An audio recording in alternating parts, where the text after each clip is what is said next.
ಅತಿಯಾದ ಪ್ರೀತಿ ಒಳ್ಳೇದಲ್ಲ, ಅತಿಯಾಗದಿದ್ರೆ ಅದು ಪ್ರೀತಿಯೇ ಅಲ್ಲ.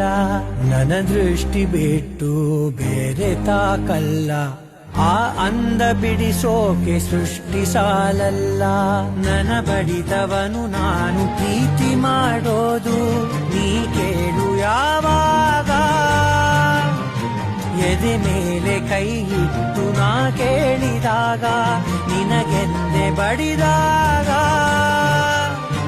ನೆನಪುಗಳೇ ನನ್ನ ಎರಡನೇ ಹೃದಯ. ಈಗ ಈಗ ಈಗ